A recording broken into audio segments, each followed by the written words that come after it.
Bismillah, Alhamdulillah, wassalatu wassalam ala rasulillah wa ala alihi wa sahbihi wa man wala wa la hawla wa la quwata illa billah. Allahumma la ilma lana illa ma 'allamtana fa'allimna ma yanfa'una warzuqna fahman wa amalan mutaqabbala. Ahibbati fillah, uhayyikum bi tahiyyatil islam, tahiyyata ahli jannah. Assalamu alaikum warahmatullahi wabarakatuh. Alhamdulillah kita kembali dipertemukan oleh Allah Subhanahu wa taala dalam bulan suci Ramadan, dan kita berdoa kepada Allah Subhanahu wa taala semoga Allah Subhanahu wa taala menjadikan kita pemenang-pemenang di dalam bulan suci Ramadan yang meraih semua keutamaan yang ada di dalam bulan suci Ramadan. Taib ahibati fillah, istifada minal waqti, ya, kita ingin manfaatkan waktu dengan sebaik-baiknya. Kita masuk dalam pembahasan kita dengan izin Allah Subhanahu wa taala dengan materi bahasa Al-Qur'an dalam ayat puasa.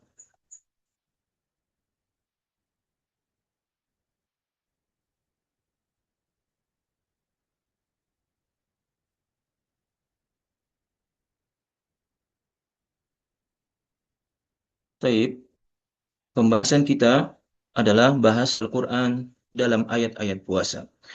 Tentunya al-ahibbah, dalam kesempatan ini tetap kita akan mengkaji satu ayat, ya, mengkaji satu ayat yang terkait dengan ayat puasa dari sudut pandang bahasa Arab, dari sudut pandang bahasa Arab.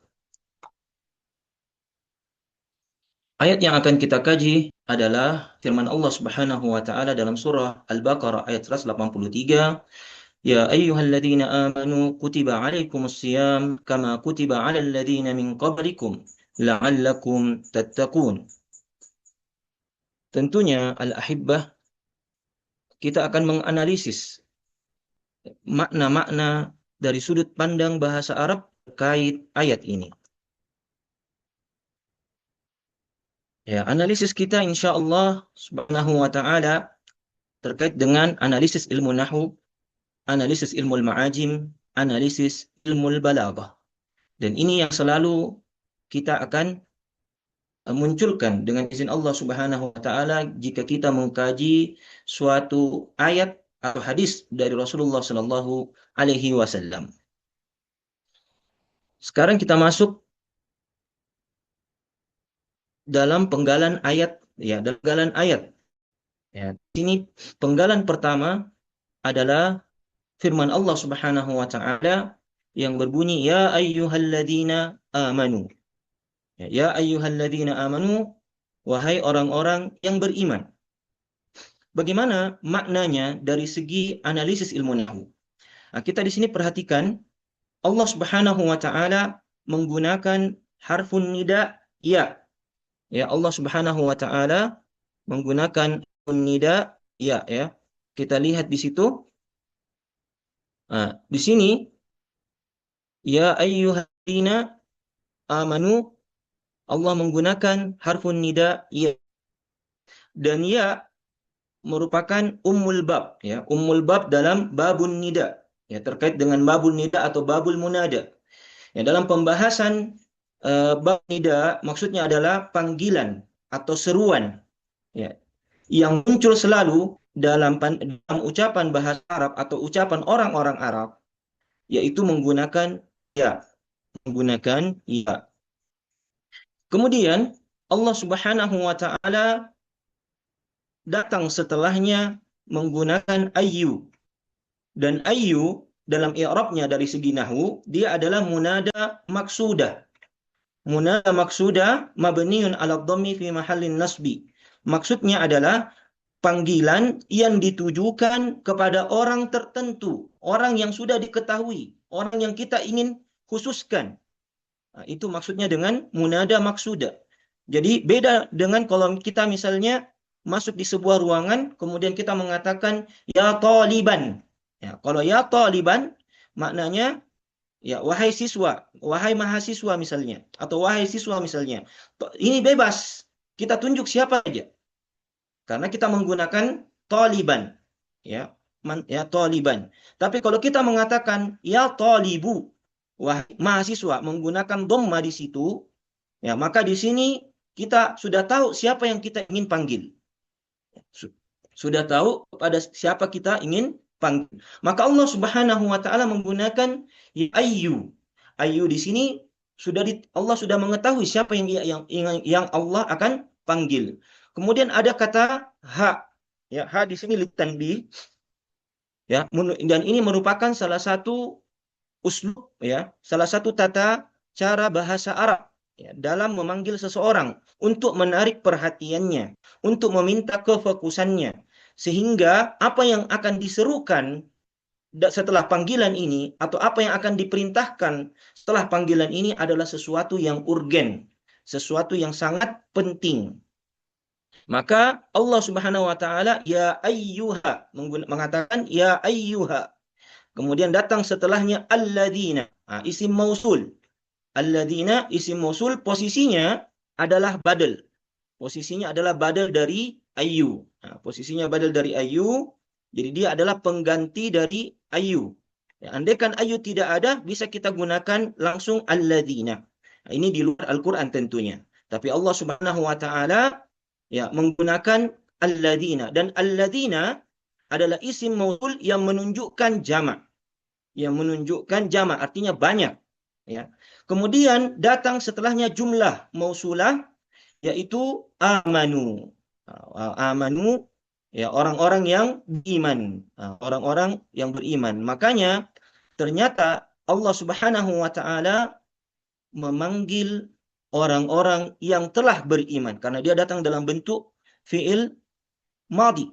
Datang dalam bentuk fiil madhi berarti Allah Subhanahu wa taala memanggil orang-orang yang telah beriman. Maka ahibbati fillah, makna dari segi ilmu nahwu ya berkait dengan ayat ini atau penggalan ayat ini, Allah Subhanahu wa taala menunjukkan seruan ya menunjukkan seruan kepada orang-orang tertentu, yaitu orang-orang yang telah beriman kepada Allah Subhanahu wa taala. Kemudian kita masuk ke ya saya tidak menulis tentang analisis ma'ajimnya ya terkait dengan kamusnya karena kita sudah pernah membahas makna aman, makna iman dalam hadis dalam hadis man shoma ramadhana imanan. Nah, tentunya berasal dari penggalan huruf alif, hamzah, mim dan nun. Hamzah, mim dan nun. Amanu, amina. Amina ya'manu. Amina ya'manu. Nah, di sini amana ya'manu. Amana ya'manu. Di sini kita pahami al-ahibbah, Allah Subhanahu wa taala memanggil ya orang-orang yang telah beriman kepadanya. Dan tentunya makna iman ya dari segi bahasa adalah kepembenaran atau keyakinan yang tidak ada keraguan di dalamnya yang mendatangkan ketenangan. Dan tidak ada ya seruan keimanan yang mendatangkan ketenangan dan mendatangkan ketenangan dan menghilangkan keraguan kecuali hal-hal yang datang dari Allah dan Rasul-Nya. Nah, ini hal-hal yang datang dari Allah dan Rasul-Nya. Jadi apa-apa yang datang di luar dari perintah Allah dan Rasul-Nya tentunya pasti akan menimbulkan ketidaktenangan atau tidak menimbulkan keraguan. Kemudian al-ahibbah, analisis ilmu balaghahnya, ini terkait dengan retorikanya. Di sini Allah Subhanahu wa taala menggunakan uslubun nida, gaya seruan. Apa tujuan dan apa faedah dari penggunaan uslubun ini? Di sini Allah Subhanahu wa taala ya menginginkan at-tasyrif, pemuliaan. Karena orang yang dipanggil adalah orang yang tertutup. Kemudian Allah Subhanahu wa taala ingin meminta perhatian mereka karena apa yang akan disampaikan kepada mereka sesuatu yang sangat penting. Inilah menggunakan at-tanbih, ha'ut tanbih. Agar supaya terjadi i'dadun nafsi. Terjadi i'dadun nafsi, yaitu persiapan mental menerima seruan yang datang atau perintah yang datang atau hukum yang akan diperintahkan oleh Allah Subhanahu wa taala.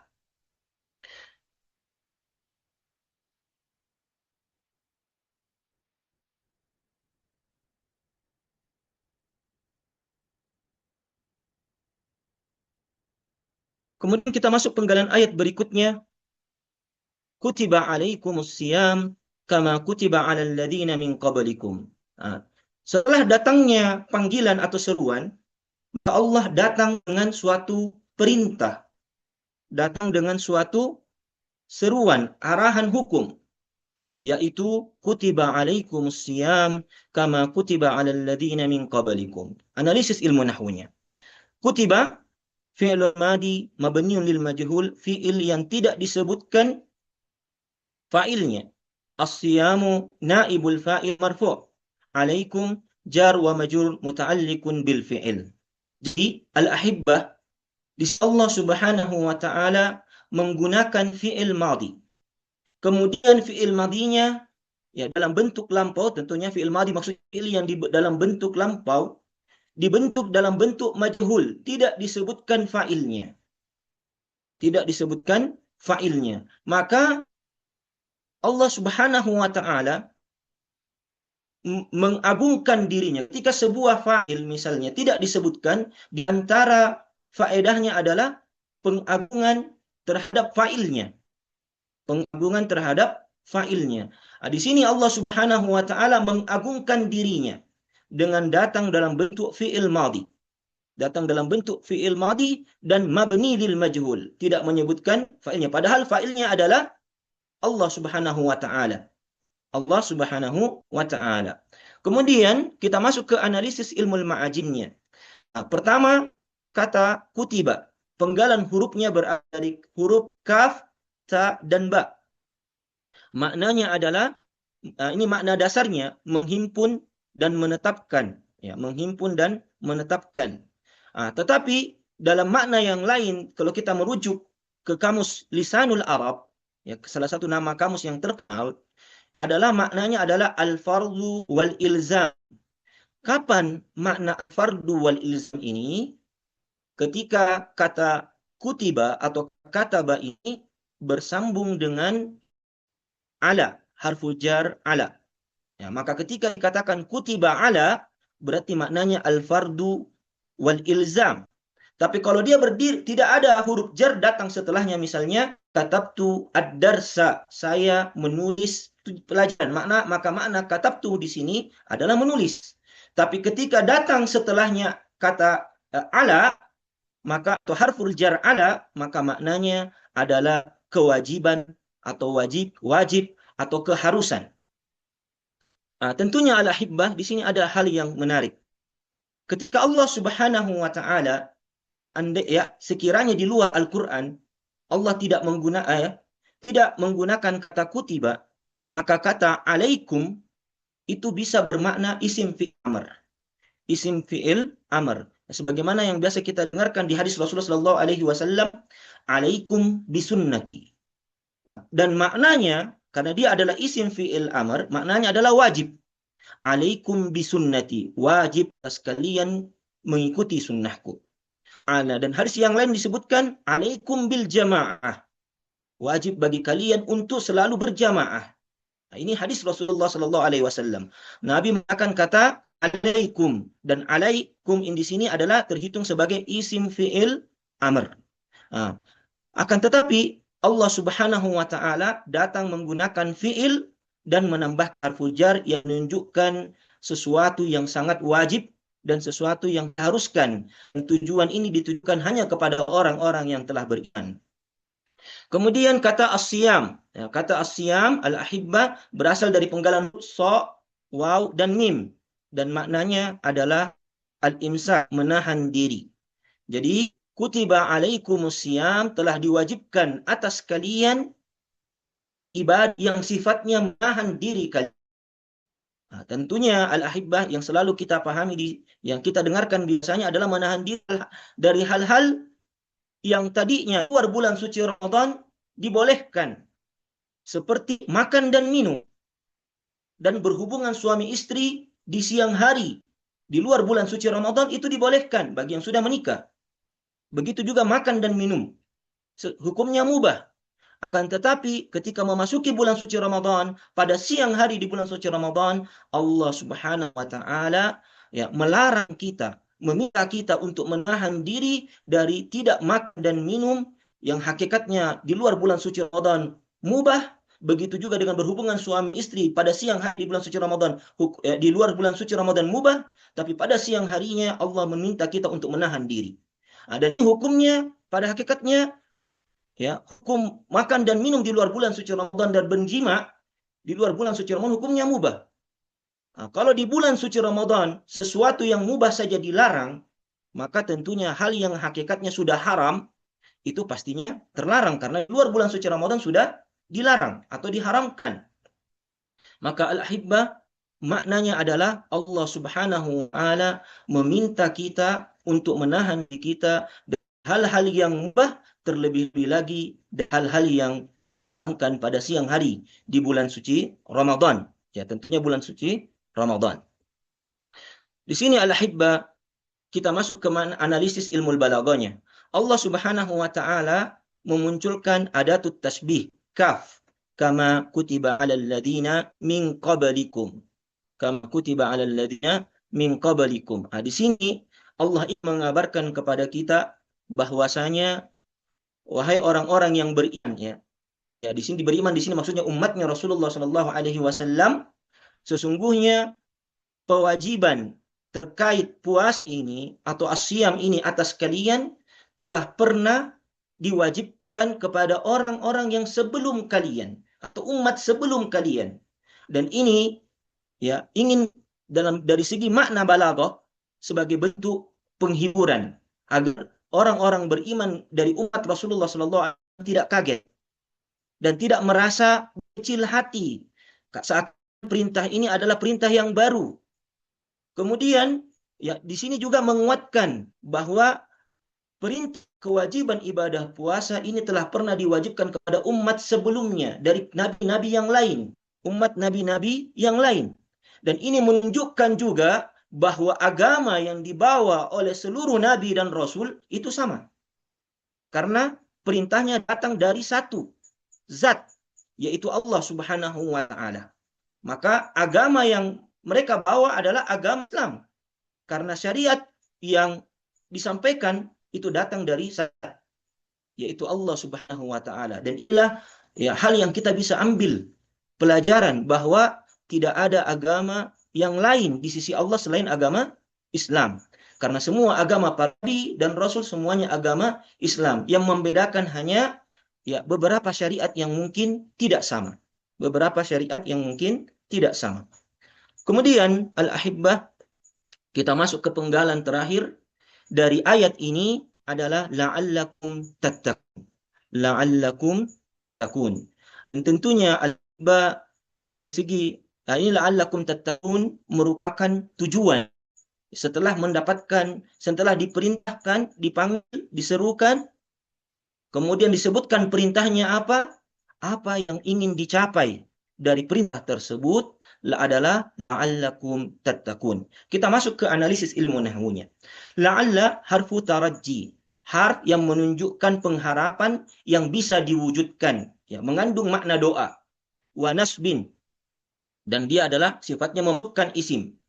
Kam isim li kum li isim la'alla. Dia temannya inna, ya. Temannya inna. Tattaquna khabar la'alla marfu', ya, khabar la'alla marfu'. Tentunya di sini ada hal yang menarik al-ahibbah.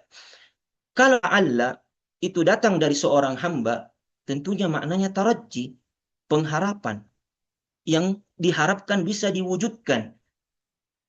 Siapa yang bisa mewujudkan sesuatu? Tentunya adalah zat yang menciptakan kita, Allah Subhanahu wa ta'ala. Maka ketika yang mengucapkan kata la'alla ini adalah Allah, maka tentunya maknanya bukan taraji. Para ahli bahasa mengatakan ketika la'alla datang Allah Subhanahu wa ta'ala, zat yang mengabulkan seluruh doa-doa, zat yang tidak ada mustahil baginya, maka maknanya lain. Makna la'alla di sini adalah qad, pasti, saufa, akan, biiznihi, dengan izinnya. Jadi maksudnya pasti akan terjadi dengan izin Allah Subhanahu wa ta'ala. Maka sekarang kita masuk ke analisis ma'annya terkait dengan tattaqun. Kata tattaqun ketika berasal dari penggalan huruf waw, qaf dan ya. Waqa, yaqi. Ki artinya melindungi, menjaga. Dan masdarnya adalah wiqayah, perlindungan, tameng. Nah, di sini makna tattaqun ya, ada 3 maknanya. Yang pertama bermakna wiqayah, perlindungan, melindungi. Yang kedua, sebagian para ahli tafsir ya, ulama tafsir mengatakan bahwa makna tattaqun di sini adalah ufun, melemahkan. Kemudian yang ketiga maknanya adalah at-taqwa, yaitu al-muttaqin, menjadi orang yang bertakwa.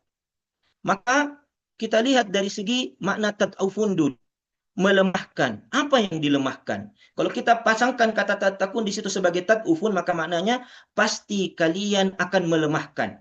Pasti kalian akan melemahkan. Melemahkan apa? Melemahkan hawa nafsu yang selama ini mengarahkan kepada keburukan, yaitu maratun bisu, ammaratun bisu. Maka ketika orang berpuasa, hakikatnya dia sedang melemahkan hawa nafsunya yang mengarahkan kepada keburukan. Makanya Rasulullah Shallallahu Alaihi Wasallam menasihatkan kepada para pemuda yang memiliki kemampuan untuk menikah. Dalam hadis disebutkan, ya ma'syarasy syabab, man istata'a minkumul ba'a falyatazawwaj. Man istata'a minkumul ba'a falyatazawwaj. Jadi wahai para pemuda, kata Rasulullah Shallallahu Alaihi Wasallam, siapa di antara kalian sudah memiliki kemampuan, maka hendaknya menikahlah.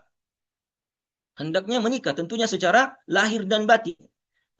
Fa illam tastati'u fa'alaikum bisyam. Fa'alaikum bisyam. Di sini disebutkan apabila kalian belum mampu untuk menikah, maka kalian harus berpuasa. Maka kalian harus berpuasa. Di sinilah Nabi Shallallahu Alaihi Wasallam memerintahkan kepada para pemuda untuk berpuasa. Kenapa? Karena puasa melemahkan hawa nafsu yang ammarun bisu dan yang tidak terarah, tidak halal.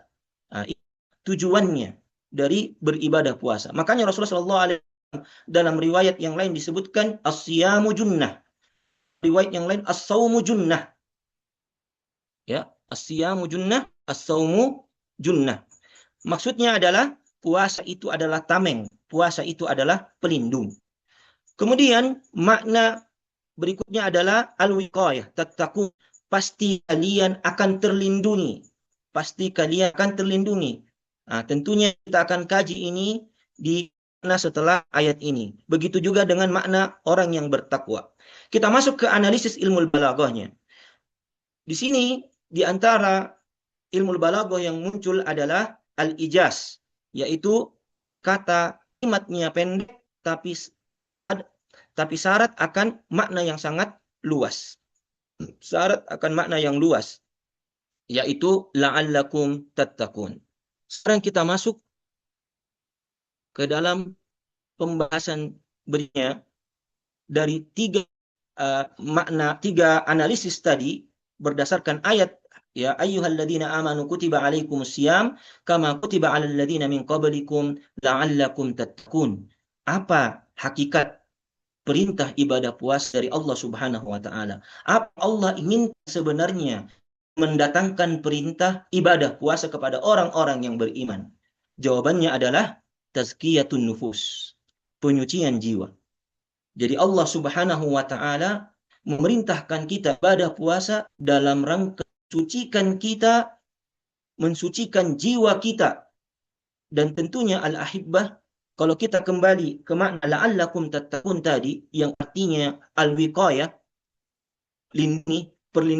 melindungi diri atau menjaga diri, seakan-akan Allah mengatakan kepada kita, wahai orang-orang yang beriman, lindungilah diri kalian dari sesuatu atau dari hal-hal yang dapat menghancurkan jiwa-jiwa kalian di dunia ini, terlebih lagi di akhirat.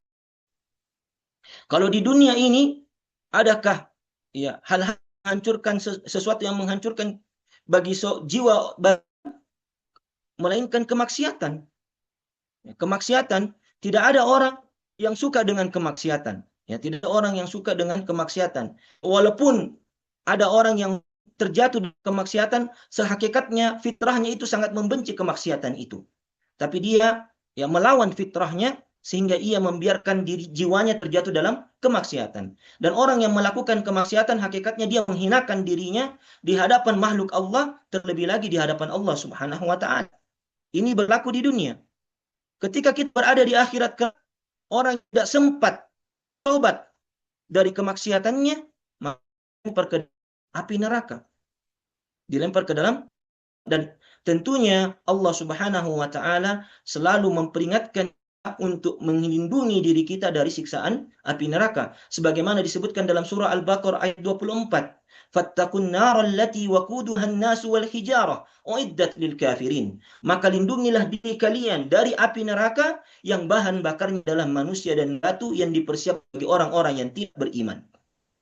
Kemudian surah At-Tahrim ayat 6 Allah Subhanahu berfirman, "Ya ayyuhalladzina amanu qu anfusakum wa ahlikum nara waquduhan nasu wal hijarah." Wahai orang-orang yang beriman, lindungilah diri-diri kalian dan keluarga kalian. Di sini ada tambahan, jaga juga keluarga kalian. Ya, anak istri kita, saudara-saudari kita, ya, orang tua kita, kita harus jaga. Dari apa? Dari api neraka yang bakarnya adalah manusia dan batu. Maka al-ahibbah Subhanahu wa taala begitu baik ya, begitu nyayang kepada orang-orang yang beriman.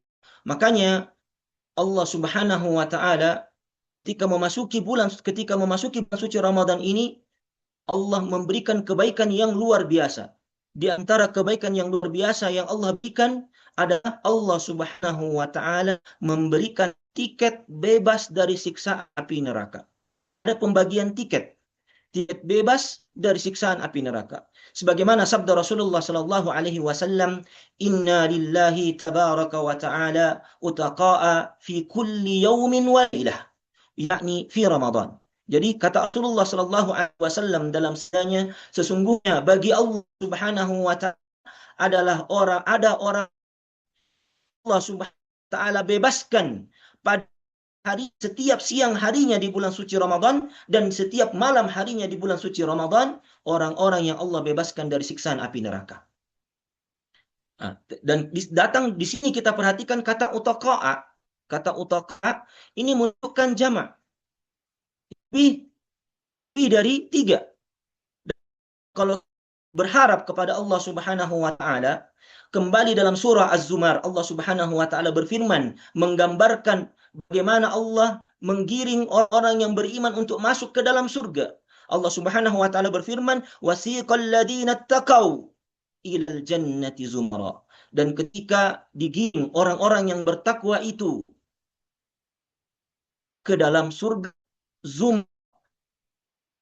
Zumara di sini adalah kelompok. Disebutkan dalam riwayat bahwa berkelompok yang jumlahnya per 70.000 orang.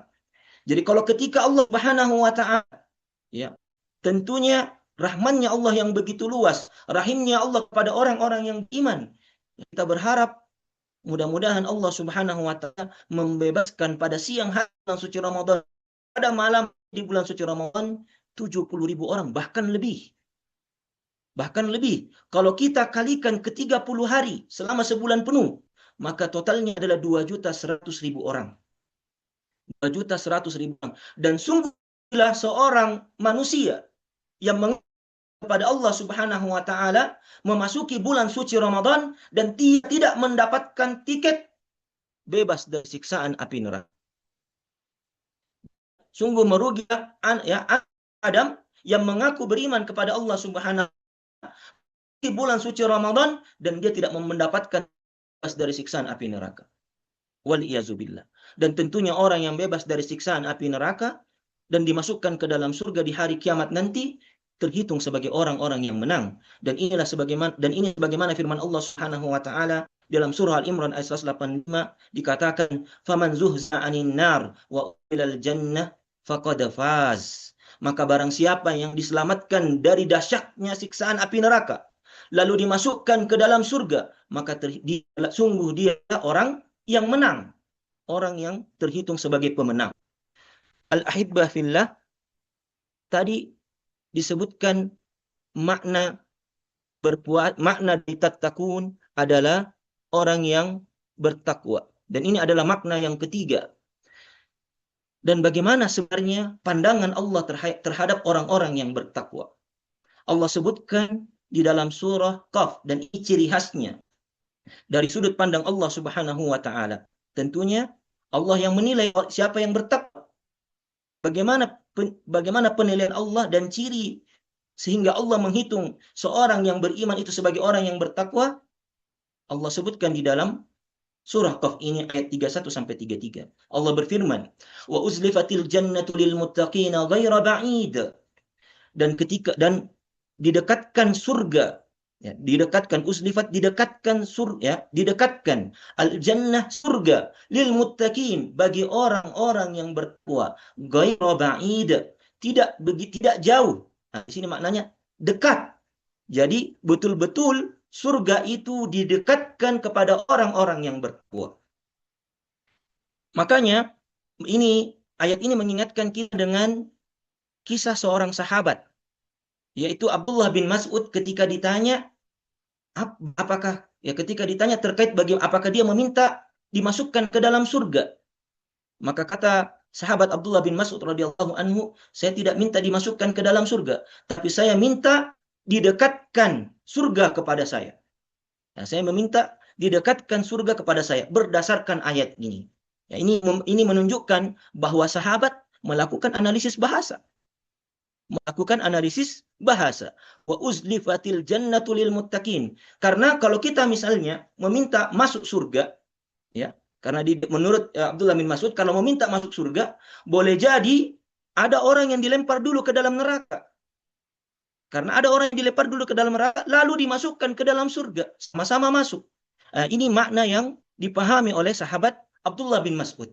Maka beliau berdoa, ya Allah dekatkan surga kepada saya. Nah, dekatkanlah surga kepada saya. Bukan dia yang mendekat ke surga, tapi surga yang didekatkan kepada dia. Kalau ketika surga didekatkan kepada kita, nah, maka itu sudah menunjukkan bahwa kita akan masuk ke dalam surga.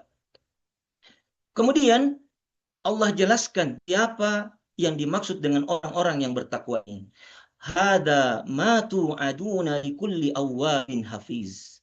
Nah, ini dalam ayat 32 ini adalah janji yang dijanjikan untuk setiap awwab, orang-orang yang awwab, wa hafiz, orang-orang yang menjaga.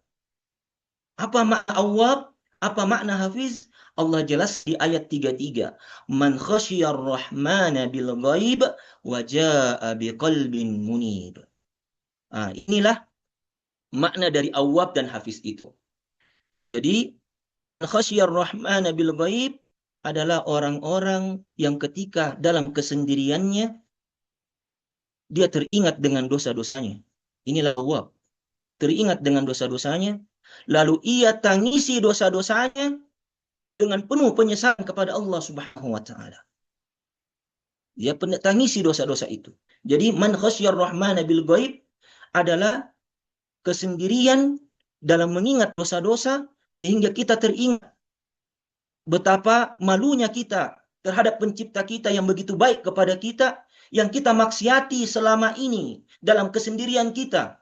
Lalu tiba-tiba kita teringat itu. Itu adalah bentuk rahmat Allah kepada seorang beriman. Ketika dia punya waktu untuk sendiri, lalu Allah mengingatkan dia dengan dosa-dosanya. Lalu ia menangis mengingat dosa-dosa tersebut seraya bertobat kepada Allah Subhanahu wa taala. Kemudian makna hafiz, waja'a biqalbin munib. Artinya orang yang menghadap Allah dengan hati yang betul-betul menyerah diri, berpasrah diri kepada Allah Subhanahu wa taala dengan mengharapkan pengampunannya. Dan tentunya makna hafiz di sini juga sebagian para ahli tafsir mengatakan adalah orang-orang yang menjaga, menghitung dosanya. Tidak sibuk mencari aib-aib orang lain. Dia sibuk mencari aib-aibnya sendiri. Dia sibuk mencari dosa-dosanya yang mungkin belum sempat ditobatkan. Maka dia sempatkan di waktu itu untuk mentobatkannya kepada Allah Subhanahu wa taala. Dan tobat adalah ibadah. Dan ini mengingatkan kita dengan hadis Rasulullah sallallahu alaihi wasallam yang sabdanya min husnil lamil mar'i tarku ma la ya'nihi.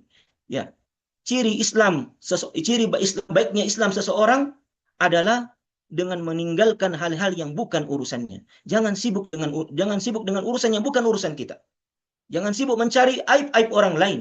Sibuklah mencari aib-aib diri sendiri. Inilah yang mengingatkan juga dengan perkataan sahabat Umar bin Khattab radhiyallahu anhu, hasibu anfusakum qabla an tuhasabu, wazinu anfusakum qabla an tuzanu. Ya, hisaplah diri kalian. Hisaplah diri kalian, hitung-hitung berapa dosa yang kalian telah lakukan dan yang belum sempat kalian tobatkan, maka tobatkan qabla an tuhasabu, sebelum kalian dihisap di hari kiamat kelak. Wazinu anfusakum qabla an tuzanu. Ya. Timbang kebaikan diri kalian, timbang amal baik dan amal buruk kalian. Yang mana yang banyak? Apakah amalan kebaikan atau amalan keburukan kita di dunia ini? Coba kita timbang. Sebelum ditimbang di mizannya Allah Subhanahu wa taala di hari kiamat kelak. Ini ingatkan perkataan sahabat yang mulia. Makanya sahabat Ali radhiyallahu anhu ya ditanya tentang bagaimana pandangan dia dengan mensifatkan dunia. Bagaimana dia mensifatkan dunia, bagaimana pandangan dia terhadap dunia. Kata Ali radhiyallahu anhu, fi halaliha al-hisabu wa fi haramiha al-adzabu. Ya, yang halalnya, yang hukumnya mubah dilakukan di dunia itu akan dihisab. Kenapa? Karena firman Allah Subhanahu wa taala dalam surah At-Takatsur, wala tus'alunna yawma idzin 'anin na'im, dan pasti kalian akan ditanya untuk setiap kenikmatan yang kalian peroleh. Ini hal yang halal akan ditanya. Kemudian wa fi haramihal adabu, kemaksiatan dan hal-hal yang haram yang dilakukan di atas muka bumi ini yang tidak ditobatkan oleh kepada Allah Subhanahu wa taala akan mendapatkan azab. Maka Rasulullah Shallallahu alaihi wasallam menggambarkan dunia ini bagi orang-orang yang beriman adalah ibarat penjara karena segala sesuatunya terbatas. Ada hal-hal yang patut kita patuhi, ada rambu-rambu yang harus kita patuhi. Tidak bebas. Itu sifatnya orang beriman. Maka orang beriman melihat dunia ini adalah penjara. Sedangkan orang-orang yang tidak beriman, yaitu orang-orang kafir, melihatnya sebagai surga. Makanya Rasulullah SAW bersabda, ad-dunya sijnul mu'min wa jannatul kafir. Dunia itu adalah penjara orang-orang yang beriman dan surganya orang-orang kafir. Karena orang-orang beriman mematuhi rambu-rambu yang Allah telah tetapkan. Mematuhi apa-apa yang telah Allah perintahkan. Dan menghindari hal-hal yang telah Allah larangkan. Berbeda dengan orang-orang kafir. Tidak percaya dengan hari kiamat. Tidak percaya dengan azabnya Allah Subhanahu wa ta'ala. Maka dia bebas. Maka dia melihat bahwa surganya adalah di dunia ini. Nah, inilah al-ahibba fillah, pelajaran hakikat dari ibadah perintah puasa yang bisa kita pahami dari sudut pandang ilmu bahasa. Maka momentum bulan suci Ramadan ini jangan kita sia-siakan. Mari kita berusaha mewujudkan tujuan dari perintah Allah Subhanahu wa taala memerintahkan kita ibadah puasa, yaitu la'allakum tattaqun, dengan 3 maknanya, yaitu melemahkan syahwat kita yang tidak baik, yang tidak terarah, hawa nafsu bisu, amaratun bisu, kemudian al-wiqayah, melindungi kita dari siksaan api neraka. Ya, kita diperintahkan diri kita dan keluarga kita melaksanakan ibadah puasa, menghidupkan ibadah puasa di siang hari, menghidupkan qiyamul lailnya, yaitu salat tarawih dan witir berjamaah bersama imam, dan terutama di 10 akhir Ramadan, menghidupkan malam Lailatul Qadar. Karena 3 amalan ini semuanya Allah dan Rasulnya janjikan pengampunan dosa. Pengampunan dosa yang telah lalu. Sebagaimana sabda Rasulullah sallallahu alaihi wasallam dalam hadisnya, man shoma ramadhana imanan wa ihtisaban ghufira lahu ma taqaddama min dzambi. Ya. Man shoma, barang siapa yang puasa di bulan suci Ramadan sebulan penuh secara iman dan ihtisab, Allah pasti mengampuni dosa-dosanya yang telah lalu. Kemudian dalam hadis yang lain, man qama ramadhana imanan wa ihtisaban ghufira lahu ma taqaddama min dzambi. Barang siapa yang menghidupkan qiyamul lail dalam bulan suci Ramadan, yaitu salat tarawih dan witirnya bersama imam secara iman dan ihtisab, ghufira lahu ma taqaddama min zambi. Allah pasti akan mengampuni dosa-dosanya yang telah lalu. Dan kemudian dalam hadis yang lain disebutkan, man qama lailatal qadri imanan wahtisaban ghufira lahu ma taqaddama min dhanbi. Barang siapa yang menghidupkan malam Lailatul Qadar, ya tentunya dengan qiyamul lail atau setelahnya ibadah-ibadah yang lain bersama imam dan tentunya ibadah iktikaf secara iman dan ihtisab, ghufira lahu ma taqaddama min zambi, diampuni dosa-dosanya yang telah lalu. Al-ahibbah. Kemudian makna yang ketiga adalah tujuan yang ketiga, yaitu menjadi orang-orang yang bertakwa, dan telah digambarkan di dalam surah Al-Qaf ayat 31 dan 33, dan ganjaran orang-orang yang bertakwa, surga didekatkan kepada mereka. Surga didekatkan kepada mereka. Dan ketika surga didekatkan kepada mereka, maka tentunya dia telah mendapatkan tiket bebas dari siksaan api neraka. Mungkin ini yang bisa kami sampaikan dalam kesempatan ini, dan naktafi bihadzal qadar. Al-ahibbah, barakallahu fikum jami'an, ahsanallahu ilaikum. Dan mungkin saya buka sesi tanya jawab sekitar 4 menit atau 5 menit. Jika ada yang ingin ditanyakan, silahkan. Tafadhal, ada yang ingin bertanya? Bisa lewat chat, bisa lewat mic secara langsung. Ya, 2 menit. Kalau tidak ada, saya akan tutup.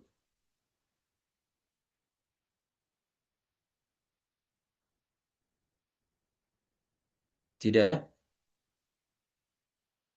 Atau masih dalam proses menulis?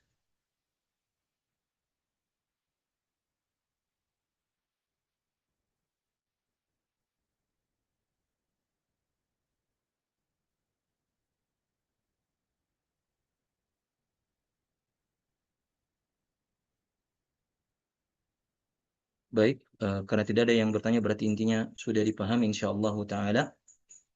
Naktafi bihadzal qadar wa nakhtatim bi du'ai kafaratul majlis. Subhanakallahumma wa bihamdika asyhadu an la ilaha illa anta astaghfiruka wa atubu ilaik. Wa akhir da'wana alhamdulillahirabbil alamin. Summa assalamu alaikum warahmatullahi wabarakatuh.